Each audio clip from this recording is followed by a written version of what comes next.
ఆనం రామనారాయణ రెడ్డి వెంకటగిరి నియోజకవర్గంలో చీకటి రాజకీయాలు చేస్తున్నారని ఇన్ఛార్జ్ నేదురుమల్లి రామ్ కుమార్ రెడ్డి ఆరోపించారు. 2019లో ప్రజలు నమ్మి ఓట్లు వేస్తే వెంకటగిరిని నాశనం చేశారని మండిపడ్డారు. ఆనం ప్రస్తుతం సైకిల్ పార్టీనా లేక గ్లాస్ పార్టీనా అర్థం కావడం లేదని నేదురుమల్లి విమర్శించారు. రాబోయే ఎన్నికల్లో ఆనంకి టీడీపీ టికెట్ ఎక్కడా అనేది ప్రశ్నార్థకంగా ఉందన్నారు. రాబోయే ఎన్నికల్లో ఆనంకి ప్రజలే బుద్ధి చెప్తారని ధ్వజమెత్తారు. పార్టీ మారిన ఆయన కోటమిరెడ్డి శ్రీధర్ రెడ్డి నెల్లూరు రూరల్ ఇన్ఛార్జ్ అని చెప్పేసి ఆ పార్టీ అనౌన్స్ చేసింది. మేకపాటి చంద్రశేఖర్ రెడ్డి కండువా కప్పుకున్నాడు. నేను చెప్పాను కదా,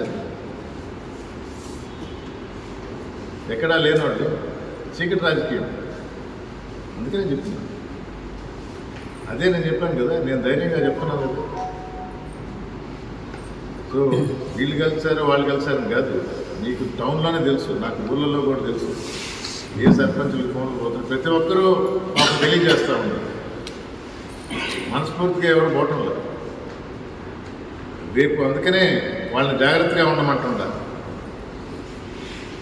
ఏదో బర్త్డే సెలబ్రేషన్ అనో లేకపోతే ఇంకో ఇంట్లో ఫంక్షన్ తీసుకొని వచ్చేసి వాళ్ళకి తెలియకుండా కూడా కండువా కలుపుతారు. ఏ కండువా కలుపుతాడో కూడా తెలియదు. ముందర మనకు తెలిసి ఉండాలి కదా, ఏ పార్టీకి పోతున్నామో ఎక్కడ పోటీ చేయబోతున్నామో.